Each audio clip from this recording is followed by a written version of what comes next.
Now, welcome to Legendary Breakdown, presented by WFH and Slay TV.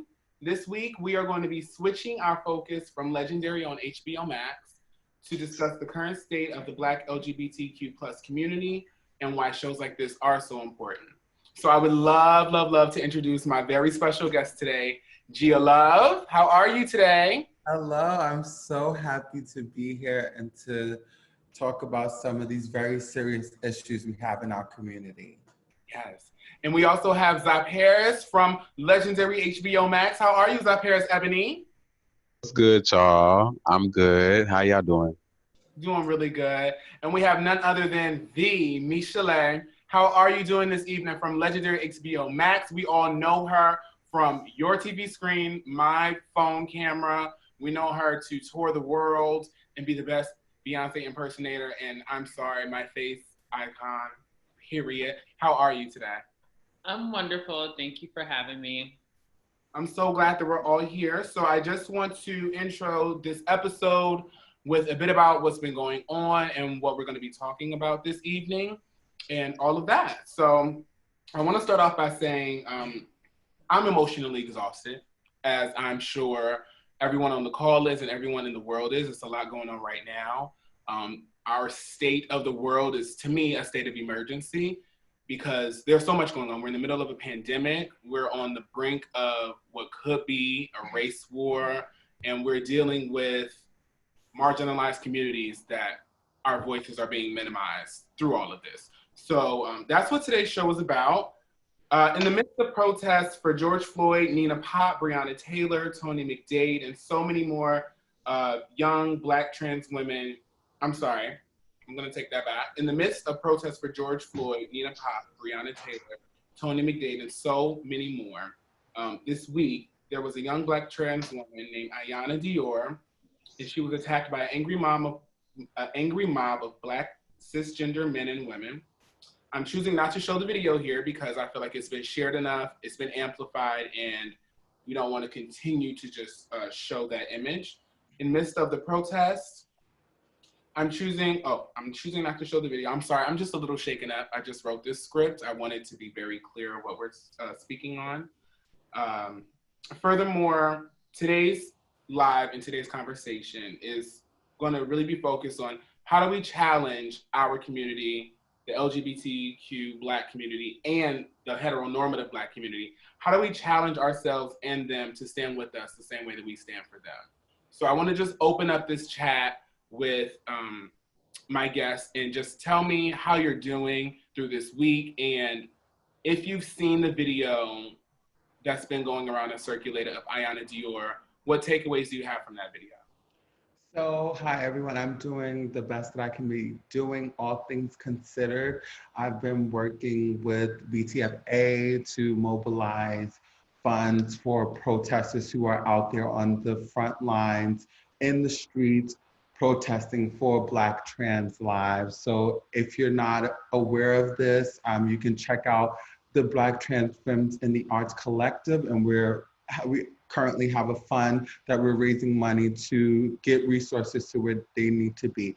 But with respect to Ayanna Taylor, because I think this is like really a part of the larger conversation, as a Black trans woman, every time I get the fight to advocate for my Blackness, I am forced to remember that I am a Black trans woman in that same breath. And that was just one of the most disheartening, horrifying scenes of abuse that trans women and Black trans women in Black communities have face on a daily basis. And I think that Black trans women and people who are not a part of the Black trans community, our cis gay men in the community, our cis lesbian women, our non-binary people need to start sharing our stories and being more deliberate and intentional about the work that we are doing to uplift Black trans women, because we are disproportionately affected by the violence that is bestowed upon the LGBTQ community. So that video could have been me, could have been Miss Shalae, could have been you, could have been Paris, sorry, how do you pronounce your name, honey? How do you pronounce your name? It's like The Paris. The Paris, sorry. Muted. It could have been any of us, right? And we need to stand up for one another. We need to continue to fight. I agree 100%. I have the same sentiments, honestly, especially in the midst of everything that's going on. It was already hard, and if you guys notice, for those of you who follow me, I hadn't really posted about the George Floyd incident because I had already been feeling like sad and just angry with everything that's going on. And then to have to be Black and be trans in America. And we know that for the past 3 years, the numbers have been spiked. It's been at an all-time high with Black trans women dying, and even trans men, and just the violence that has been, acted upon against us. And literally that day, I decided to post because it had been a year since I did the performance with Slay TV, and it was a nod to everything that was going on, speaking to the times with losing Black trans women in specific to violence. And not even a few hours later, the video surfaced. And truly, like, I was sad. Like, I literally threw my phone. Like, even talking about it now and like seeing the video in my head replaying. Initially, I couldn't even watch the whole thing. It was so hurtful. I was just so angry because I thought that maybe, like, with everything that was going on, we were like making steps forward, and then for it to happen in Minneapolis, and right in the middle of everything that's going on, I just couldn't believe it. I was in disbelief, complete shock, just angry. And so I went on the whole rant, and I mean, I'm doing a little bit better, being that I've spoken with her, and just trying to make sure that, like, she has support, because oftentimes when things like this happen, it's easy to feel alone, and especially being a young trans woman, is, it could lead to her possibly taking her life. We know that story all too well. And even the story with Malaysia Booker, which was a similar incident, she wound up dead, a couple weeks later, so I just I would like safety for her, you know what I mean? Some type of, just some safety, and just for her to know that she's not alone in these times. So, yeah. Well, right, so I have one last thing to say around this, because you asked specifically like what we need to be done. I think we need to start holding people accountable. Mm-hmm. Accountability not only starts with like the Black community at large, but it starts within the LGBT community. We need to hold people who are in close proximity to privilege to account when they are aggressive and egregious towards Black trans women. For too long, we have been the victims of the abuse of many different groups of people. And it is really frustrating, and like, not even frustrating, it's actually disgusting that we have people who are trying to create spaces, affirming spaces, but they don't really walk the talk, right? So they basically say a lot of things, but they don't do, and they don't put in practice what they preach.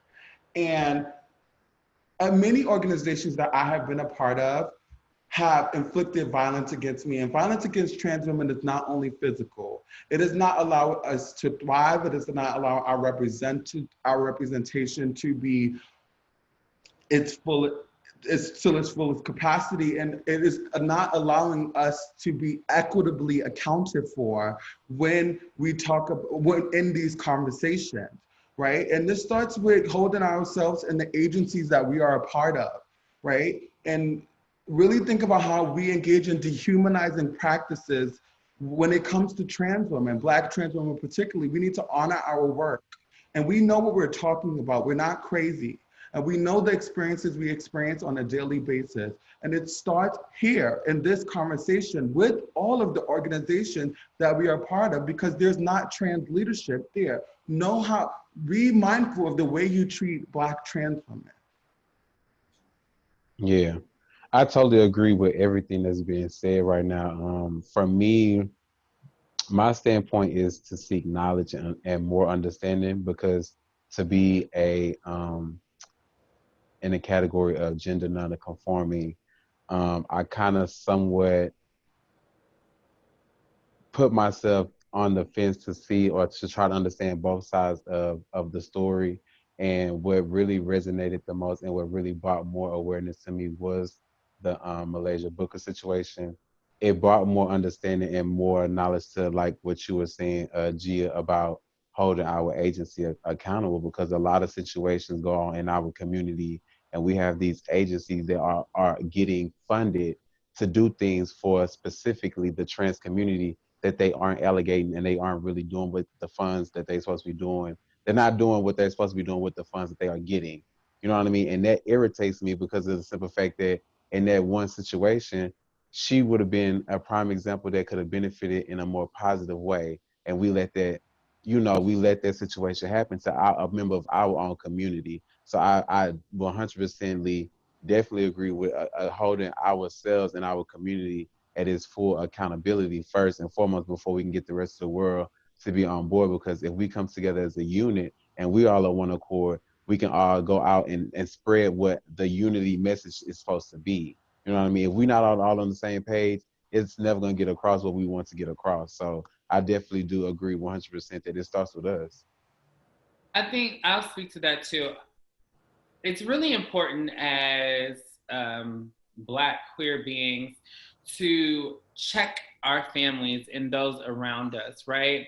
I feel like it's really important that if you're being misgendered, or people, you're trying to like diminish your presence within your family and your closest peers, and even it goes as easy as like laughing at a joke and calling a trans woman, misgendering a trans woman or something like that. It is not okay to do any of that. Or even, to me, it's very important to show up how you are. Don't diminish yourself and, maybe put on a baseball cap if you have hair, or, you know what I mean? Or just because it's your grandmother or your daddy, they can then call you your previous name or anything like that. I think it's really, really important to be yourself and live out loud as you can, because that's the only way change is going to come. Yep. So I have a question for those out there that may not know how to hold different agencies accountable, how they may not know how to hold their jobs accountable. How do you go about that? How do you go about hitting up somebody and saying, hey, what are you doing about this, and how can we make a change? Put them on blast. Like, it's like really simple. Like, it's no shade. People will be exposed. You try to handle things amicably, and when people do not respond to your needs and also your personhood and the humanity you bring to work as a Black trans woman, because it's so funny that people in our community have so much bad things to say about sex work. And when we resort to sex work for survival, but then when we try to integrate into these spaces that you guys have had close proximity to the privilege and close proximity to work with, one, you don't want to give us leadership positions, and two, you don't want to honor our humanity. You don't want to honor the work that we do. And when we tell you how we want to be treated, you don't treat us accordingly. So you need to put these people on notice, put them on blast, let everyone know how they are and how they work with Black trans people, so people can act with them accordingly. Because like I said before, people are talking one talk, but they're not walking that same walk. And we need to hold people accountable, because it's about love, right? It's about loving people, and loving people is often hard. Loving community is hard. So what we do, we let people know we're not trying to ruin you. We're not trying to expose you. We're trying to hold you accountable so you can make the changes you need to be the best person to represent the larger community you need to be. Right. I wholeheartedly agree. I want to, for anyone that is watching that may not be a part of our community, may not know exactly why we are saying what we're saying and why we are saying Black trans lives matter and not just Black lives matter. More specifically to you, Miss Shalae and Gia, why is it so important that we say Black trans lives matter right now in this time at the same time that we are also fighting against police brutality and systemic racism? Why is it important that we say this right now while everything is happening? It's important because we're talking about police brutality, right? Mm-hmm. And oftentimes we're failed by the police and we are brutalized by the police. Our stories are just not told. Our stories are not amplified because the community doesn't care enough to say anything about it. They don't care enough to fight with us. It happens over and over again. Yeah, that's exactly why. That's exactly why, you know. And like, you know, to that same point, and just to elaborate and continue that conversation, like we must center the most marginalized people in our movements. We must give them space and give them voice and give them access, and also bring forth their concerns when they're at the table. When police harass us, it's not a Black issue, it's a trans issue to you. However, I exist on those intersections as a Black trans woman. I was having a conversation with someone today, and the conversation was, in the village, when I grew up in New York City, we grew up in the village. You hung out in the village. That was our safe space. But due to gentrification, and when they started gentrifying the area, they started to police the area more. We were subjugated to the same forms of violence as Black queer people that people are in the hoods and people are generally speaking. So that's just one instance, right? Oftentimes when girls are resorting to survival sex work and they're on the stroll, we're targeted. When we get arrested, we go to men's and women's prisons that are not assigned with the genders that we identify as. That's violent. So we are a part of that movement, but you know, these movements oftentimes center the most privileged. This movement is not going to be successful if only Black cis men who are straight are centered. We need to center and provide a platform, and like Miss Shalae said, elevate all of the voices who are a part of these communities, because we too experience police violence as well. Yeah. Within our own community, what are some things that we can do? I know Zypera spoke on this a little bit before, but within the Black LGBTQ plus community, what can we do to make sure that we're protecting ourselves and our brothers and our own sisters? Do exactly that. You know, protect each other instead of joining in with the negativity and the slurs and things like that. You know, actually stand up for one another, amplify the voices. You know, just because we're trans and you're gay and you're lesbian, you know, come together. You know, we all matter. That's the main thing, I think. And also educate yourself. Right now, you know, information is like easily accessible. And if you really care about something, then it is your duty to educate yourself so you can actually speak on topics or just have some type of compassion for the next person, some type of understanding. Oh yeah, and then I also want to. Oh my bad. No, please go. Please go. Okay. I also want to piggyback off of Miss Shalae and use us as an example. I hope she don't mind, but basically we have to be the example, which means that it has to start with self first, and with self first, you have to start to practice things and behaviors that need to be changed, i.e., things like Gia said about misgendering or mislabeling. In our community, we tend to play around with it, but it is a really serious thing, because if they see us playing around with it, it almost allows them to say, well, if you're doing it, I should be able to do it. You know what I mean? And it comes to a point to where if we're not being direct about our changes, it'll never change. So, i.e., on the set of Legendary, I used to always play around with Miss Shalae, like, you know, you my wife, Like I would always compliment her when I seen her. Like it was genuine. However, it got to a point to one day she stopped me outside and she was just like, I'm a woman of I forgot how she put it, but she worded it to basically say like I'm not anybody else that you would play around with like this. I would really appreciate it if you didn't do that. You know what I mean? And as soon as she did that, I adjusted myself accordingly. I didn't get mad at her. I didn't feel no type of way because at the end of the day, she's a human being. I should be able to respect her and her wishes. You know what I mean? And that's basically what I'm saying is that it starts with ourselves. If somebody tells you out of respect of how they want to be treated, respect them. Respect that. Respect the fact that they even came to you in a polite way to deliver it. At least take that and apply it to yourself. So to me, the bigger picture is that everybody needs to take a step back and see what changes they can make with themselves so that we are the example so that when we out there and we protesting and we fighting for these changes, they not able to sit back and point out those same flaws within us. Mm-hmm.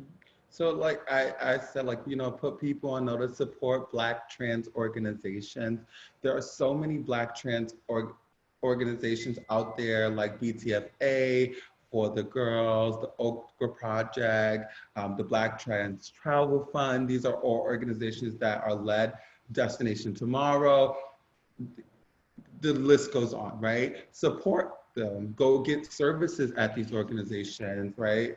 These organizations have your best interests at heart, whether you're trans or not. Why? Because we exist on the margins, the leadership, and we understand the need to really provide quality care and space for people because we understand what it feels like to go into a gay space and really feel like you don't even belong there. So a lot of, in my experience, trans spaces are very open because we understand what it feels like to be in a space that is supposed to be for you and not for you. And, support these organizations. If you have some discretionary monies, put it towards their efforts. Support these artists, support Miss Shalae, give her tips, do what she needs to do, book her, book me, we need to live. And when you book us, respect our work, respect our personhood, right? And not only advocate for us around our death, advocate for our joy and contribute to that while we are alive. That's what we should be, treating everyone like a human being. Agreed. In our past as African Americans and America in a whole, which is a shit show at this point, there's been a lot of human conditioning and teaching things at a very young age, generation through generation through generation. What I want to know is because I don't have the answer, is how do we systematically unteach those traditions that teach us homophobia, that teach us transphobia, that teach white people that they're better and more privileged or should be better and more privileged than Black people? How do we really break down those things that we're taught from such a young age? It's literally like brainwashing. Like, how do we do that as a people and make that really transcend worldwide? Well, you have to make the decision to do it yourself. Like Zapira said, it literally starts with us. It starts with you more so. That is called healing.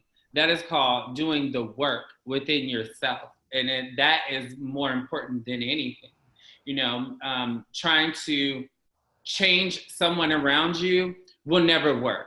The way you change is by being the example, by leading in example. So if people see you healing and start to live your true self, and they see you shining, they want to know, oh, wow, like, what are you doing that's different, And therefore, you spark a change in the people around you, and then it's a trickle effect. It goes down. That is the most important thing. And that's what I preach all day, every day. That is my thing, is self-love, unlearning the things that human conditioning is. And for somebody who is going into it, I always recommend The Four Agreements. It's a book by Don Ruiz. It's absolutely amazing. It's like a start to doing the work. And from there, once you get into it, then it's easy. It just comes to you, I think that's really, really important, doing the self-work and healing first. Yeah, I think that healing is a part of the conversation, but the way this system that we currently have, this capitalistic, this racist system, we have been existing in it and trying to change it within itself, and that does not work. I think that we need to have self-determination as a community and as a people. We need to stop trying to exist with respect to the gaze of like white people and straight people, all of these social constructs that will never, never liberate us. So we need to create our own identities that are successful for us. When I was in the Kiki movie, I specifically talked about how like gay marriage was like problematic to me and the mobilization around that, because I feel like it left out a conversation, because white gays, like a lot of them, their only barrier in life was like the fact that they couldn't get married. And for Black people, that is not our struggle. Like even after that, we still have a lot of issues. Case in point, we are here today. And I read an article recently about how like because of gay marriage, like gay marriage has increased the US economy, or like the contribution from gay marriage is like $3 billion or something like that. I was like, you see? This system, right? This system, like they will give us rights only so our rights can benefit them. So we literally have to break down this system in all honesty, and put people on notice, expose this system for what it is.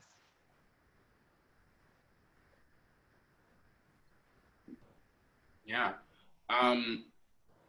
So I think none of the cases of police brutality against trans people has been amplified to the level that I think it should have been. Tony Mcdade is one, a trans man who was killed by police, and his name is not everywhere. Like everyone, it's on my feeds, but that's because I follow mostly Black queer people, so I'm seeing it. But on a lot of people that claim that they're allies of the community, I'm not really seeing them put his name out there, and that's a huge issue to me. He was killed by police, and the whole situation is a mess. Basically, he was assaulted by a group of men, cisgender Black men, and when he went back to defend himself, he left and then came back to defend himself, and that's when they called the police on him, and the police came and murdered him. How do we break it down to our families that have either kicked us out, ignore us, act like we're not there? We could be in the room and everybody just kind of walks past you. I'm sorry. It's easy to say, you just have to talk to your family, but just being somebody living through that experience, it's exhausting having to explain yourself everywhere that you go. It's exhausting having to beg people to respect you and to respect your body and to just respect you as a human being. How do we get the Black community to understand that we are fighting for the same thing? You all just aren't fighting for us. I think it's self-determination. Like with my family, I refuse to let them treat me any way that they wanted to. I have like the House of Juicy. I'm in the Kiki scene. They loved me. They showed me. They told me that I was enough. They told me that I was great. This community has its issues, but generally has accepted me. And if you don't respect me, I won't come around, because I'm like, people say they're the girl. I'm showing you I'm the girl. Like, I'm not gonna tolerate your disrespect. So you're going to respect me, or I'm not gonna come around. And that will hurt. It will, but you're gonna have to figure that out. And that's the approach I took. I don't think everyone can take that approach, but like, I'm not gonna be working through with people. I gave them a period though. I said, this is a transition for me like it is for you. You don't have a limited time to adjust. Let's get it together quick. You're gonna start calling me this. This is gonna happen, right? Because I pay my own bills, I take care of myself. I'm very independent, I'm well-traveled, well-cultured. I'm a very dynamic person. And you're going to respect me like you would respect me if I was not cis. If I was cis, you would respect me. So that's the approach I took. And I think like more people should try it, Honestly, fuck them. Like, Yeah. I agree 100%. I am the same exact way. Like, you literally straight across the board. I was just had the same conversation with in an interview with Miss Shalae, and I don't care if it's. I mean, it started with parents and my grandmother, and you know, people around, and it's no different than people out on the street. So I agree with you 100%. Yep. And I second that. fuck them. So, I want to talk about the recording of events like this and why it seems like when we post a video of assault or we post a video of a hate crime or someone murdering our trans brother or sister, why does it come off as if we are changing the topic? Or why does it come off like we want something different than what everybody else wants? We're Black lives, we matter, but it seems like when we say Black trans lives matter or Black queer lives matter, that the Black community takes, like that's like their one chance to say, you know what, you're trying to divide us and this is why we don't like you.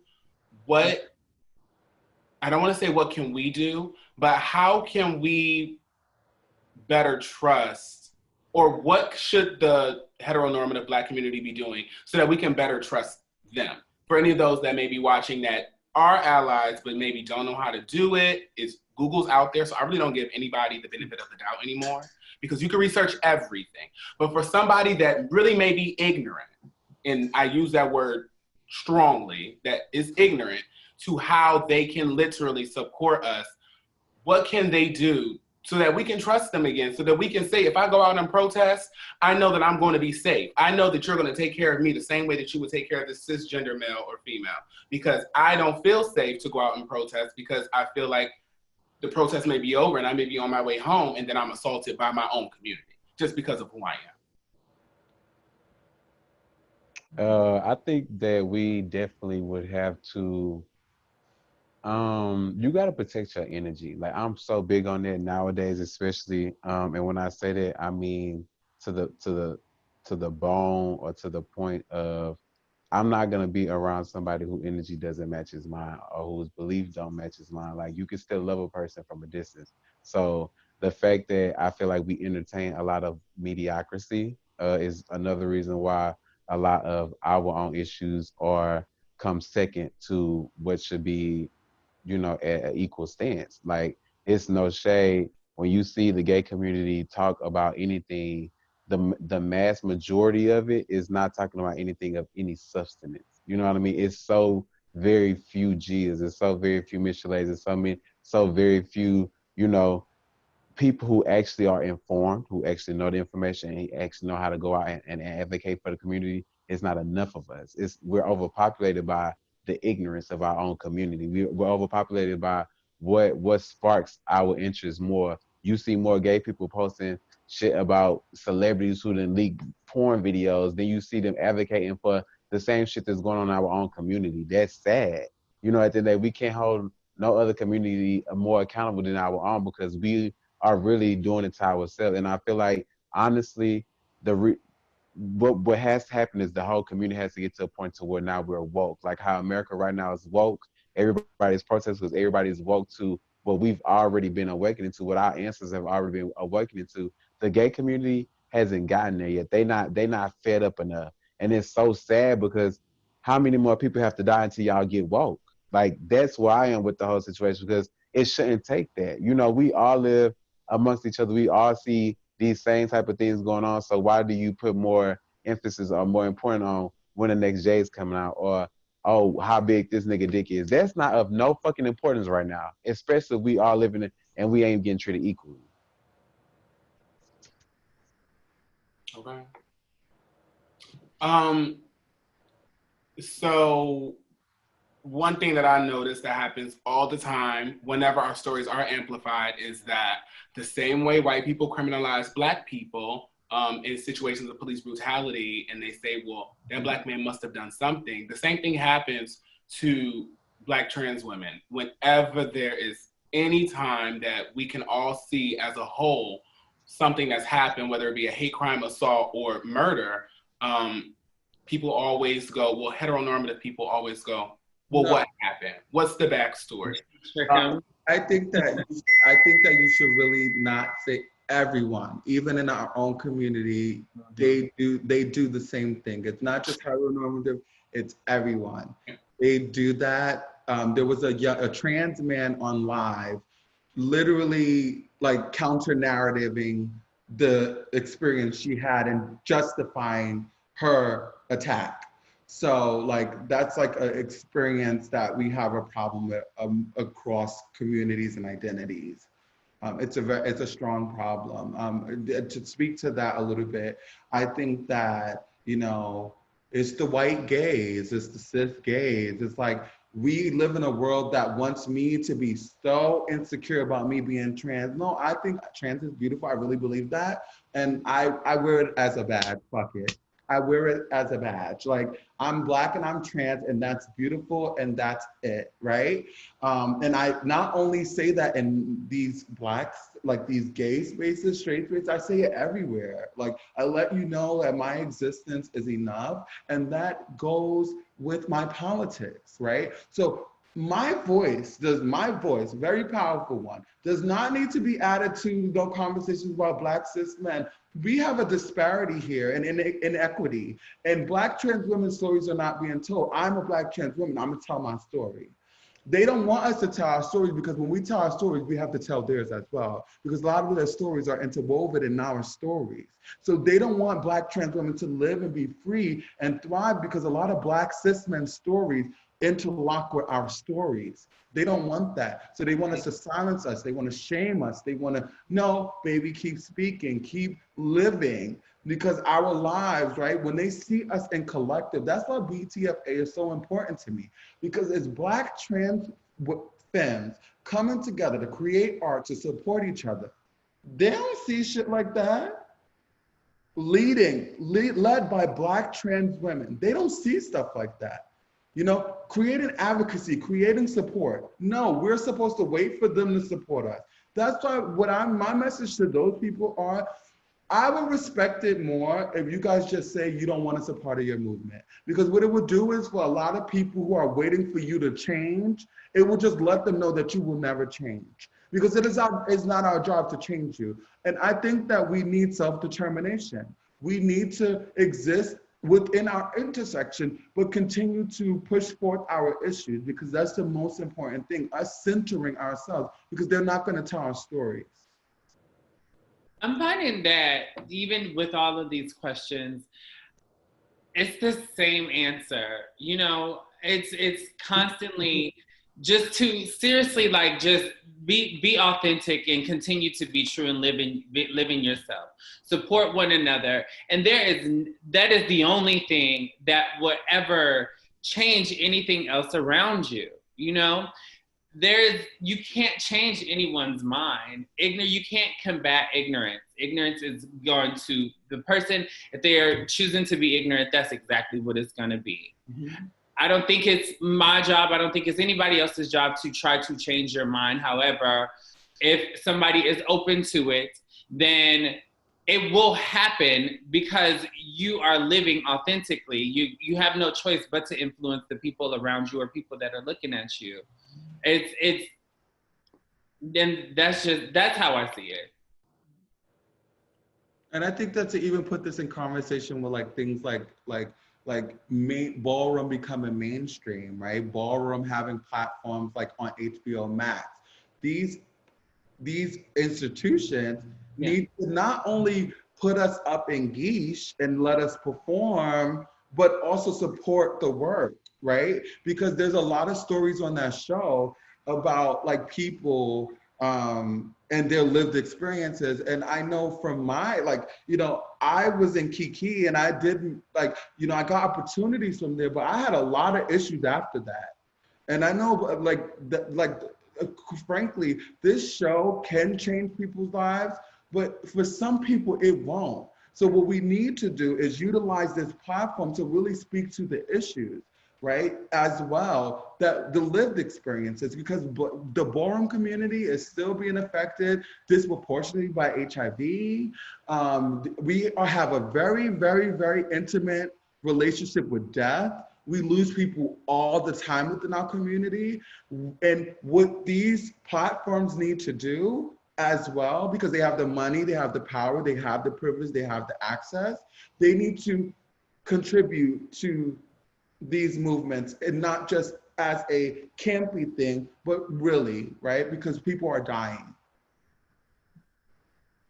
That was literally my next question, was about shows like Legendary, movies like Kiki, and really using those platforms, but you all just really answered that.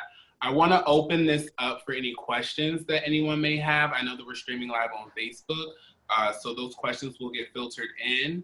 But I'm sorry. That's a hi, Facebook. Okay, hey Facebook. But while we're on the topic, a bit about Legendary, and I know Miss Shalae and Paris, you all can speak more. What is it like being on that set? What is the environment like?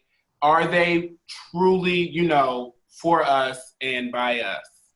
And how's that experience? My experience was up and down, you know. It was the first time, this is obviously the first season, and so they were still trying to figure some things out. And I think they were trying to stay pretty true to ballroom. As going through it though, I noticed that some things weren't ballroom, and it was also said that, you know, you have to appeal to the masses. But I feel like with something, especially for me, I can only speak for myself, with something that is like so close to me, which is ballroom, which I've been a part of for a very long time. It's sensitive to me, you know what I mean? So when the stories are not being told right, or it's just not going with the actual, like what ballroom is, to me, it shouldn't be watered down to fit mainstream media, you know. For what it is, you want to understand how it works and where it comes from and things like that. So I'm like 50-50 with this show. I believe that they still have some work to do. And hopefully if it does get picked up for a second season, then it will come off as better. Because watching it, I do enjoy aspects of it. But to me, it seems as if Vogue is the only thing that ballroom encompasses, and it's so much more than just that. While yes, it's an exciting category, you know. To me, I don't know if you guys have seen it, but the first episode is a great start. The second episode was more true to ballroom. Mm-hmm. The third episode, it kind of lost it yet again, because you want to just make this whole Vogue thing, and this is not ABDC. You know what I mean? It is. We're saying that this is ballroom, then it needs to stay true to ballroom. Mm-hmm. Yeah, the experience for me overall was great. In a positive light. Everything that took place while we was there was more so like nerve-wracking or kind of a very personality change or check in a lot of different aspects. I was more so open-minded to everything that's going on, just off of the sole purpose that, like Miss Shalae said, that it was his first season, and the people who are producing it aren't really of the ballroom like that. They have really a mindset, and I feel like they are more geared towards the business side of it. So what you see and what you get out of it is more so of that, whereas they did and they could have given more authenticity to ballroom. And it just got so lost in the sauce because of the fact that they didn't have all the resources. It kind of still seems so rushed too. And, it just kind of, it left everybody with that same type of like 50-50 taste. Like I was always neutral to everything that was going on. Just like I said, for the sole fact of just being able to soak in the experience for what it was and to be able to just be a part of history to me, and being able to actually get my story out there that I know a lot of other ballroom people probably could relate to, and to just get more of understanding of who I was as a person was an honor to me. Yeah, I think the ballroom community is historic in its like creation. It's one of the only spaces, if not, that was created like within our community for like Black and Brown people to thrive and perform and to create a safe space. So I think that when people and organizations like come into our community and see it as a profit for them, they need to be very, very careful, and be very, very careful and take your time. You know what I mean? Really work it out and bring people from the community to really consult on the high level, not just like little consultant here and there to shape the project. No, decision making level, right? And because I like people who were in the background, like I want to see those people too on the forefront of the show to make it more authentic to what the ballroom community is. I personally, as a viewer, I would like to see more. I would like to see more Black people, Black and Brown people on the panel, who are from the community, like ballroom, who have a platform or someone who can actually speak to our experiences. Um, every like ballroom is serious. Like when our judges judge, they're like serious. They're paying attention. It's not like a show. You know what I mean? Like a drag show, like all the time. That is a part that I just will wish, in the future, like, it's a serious thing, and like I feel like like you said, Miss Shalae, like that's what I felt like, because the Saint Laurent team, because I'm a part of ballroom, is not a Vogue heavy team, but is a very effective team. And the first challenge, like it seemed like they didn't appreciate it because it wasn't Vogue centered, right? Because I believe Ken and Pretty are the only two that are known for that. So in the next season, I hope they do better casting and diversifying the people who are on this show so they can actually perform to these challenges. Because I've seen people walk in face that don't walk face. And I felt like that was a really bad display of the community because we bring it. Yeah. So to have people who don't Vogue, I feel like that's really where it's not authentic, and our community is sacred, like really. Mm-hmm. Our community has more power than we think. Yeah. I want to ask this question and then move right back to where you were, Gia. Miss Shalae, do you think that that's why this week on episode 3 that the House of Saint Laurent went home was because the show was more centered around voguing and you all were bringing more of a full all-around ballroom aspect?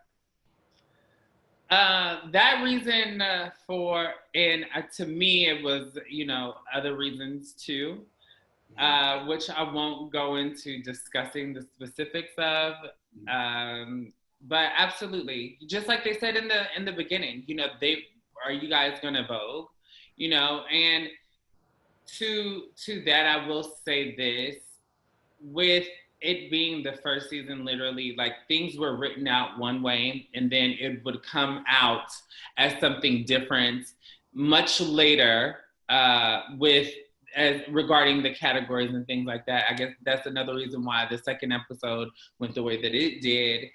And so it was a lot of miscommunication, or just like, points that were missed, which were very, very important, right, especially in order to compete properly, but I wouldn't, for me, I wouldn't change a thing. We were definitely true to who we are as the House of Saint Laurent, which is just not a voguing house. Yeah. I saw that Megan Thee Stallion, she was a judge on the show, and she did post the other day when Ayana Dior's video was circulating on social media. She posted a bit about Black Trans Lives Matter, and she posted, I believe, either Black Trans Lives Matter or a picture of, I think it was a caricature of Ayana. Do you think that shows like this will help bring the Black community to see us more as human and to respect us and to stand with us? Because that's kind of what I hope that shows like this will at least show, if nothing else, that we're human, we're talented, we're loving, we're caring, we're human beings, we cry, we laugh, we smile. Do you think that shows like this and having people like Megan, whether it's someone that's maybe more into ballroom, but like these public figures that can kind of send out these messages, do you think that that's important? Absolutely. I think it's important for sure. And I think that's the idea behind having people like that on the judging panel, not only to bring their platform, but to inform their platform at the same time, especially if the story is told correctly. Exactly. I think that you have to engage that information because, you know, like you see certain people post certain things and then the people in their comments are carrying. So it's like, sometimes it's just like, I'm very intentional about when I see like people, I was really happy that she posted that, especially coming off the heels of working on this show. I think it was her obligation to, you know, be genuine. And I think it was telling about her because you could tell, one thing I like about Megan is that she's Benji kind, and you could tell that she's authentic. And I felt like even her post was Benji kind. Like, it was just like, yeah, tell me her Cash App. Like, it was just like, it was her. It wasn't like no PR. It was authentic. So I really appreciated that. And I just think that, you know, people be intentional, right, about your advocacy, because you don't want to provide a platform for people like me to read the comments and then I'm being bashed on the comments, right? Not that Megan did that, but I just think that people should be intentional about their advocacy and do the work. Yeah, I think that's really important. So before we go, I want to thank everybody for having this conversation. It's a tough one to have, especially after we're going on like 2 weeks of just turmoil and just seeing our people, whether it's Black people, Black trans people, Black queer people, just being treated as animals. And it's exhausting. I know I'm exhausted. It hurts. You cry. You find tears from somewhere to keep crying. But I want, especially Miss Shalae and Gia, can you just tell people how they can support you, anything you have coming up, any platforms that you'll be speaking on? I really just want to give this time to you all, just amplify your voices, how people can support, whether it's your Instagram, things you'll be on, Cash App, whatever. Just, this is you all's time to just do just that. Yeah, so even though we did a little spoil alert, you can still support Legendary on HBO Max. There are 3 episodes out. With that, you can follow me, and I often do shows on Instagram, Facebook, Vigo. It's the same name, Miss_Shalae, MISS_SHALAE. And just look out for the things that are coming. And when it does come, just support. You know, I know right now we're working on a march, a peaceful protest with all Black Lives Matter, plus the LGBT of West Hollywood, that usually Pride, of West Hollywood, a march in solidarity. So if you're in LA, come and join us. It is June 14th. So next week, actually. So yeah. Thanks for that information, girl. Basically, I'm gonna like follow up with you on some things, but I'm gonna do some things with you. But anyway, I'm Gia, so you can follow me on Instagram. My Instagram is love.gia. And like that's pretty much the way you get to me if you need to contact me for anything. My Cash App is $Gia Love. Also, like I said, I'm one of the board members of BTFA, Black Trans Femmes in the Arts Collective, and we provide just a space for Black trans femmes to experience joy through the arts. So I would like to follow us on Instagram at BTFA Collective, on Twitter at BTFA Collective. You can like our page on Facebook, BTFA Collective. You can donate to us via Cash App, $ BTFA Collective, or PayPal, btfacollective@gmail.com, to support our organizing work. Thank you. And Miss Shalae, I had another question. So you said that you did that you were able to speak to Ayana. I know that I've been seeing that she's been getting like some bounce backs on her Cash App.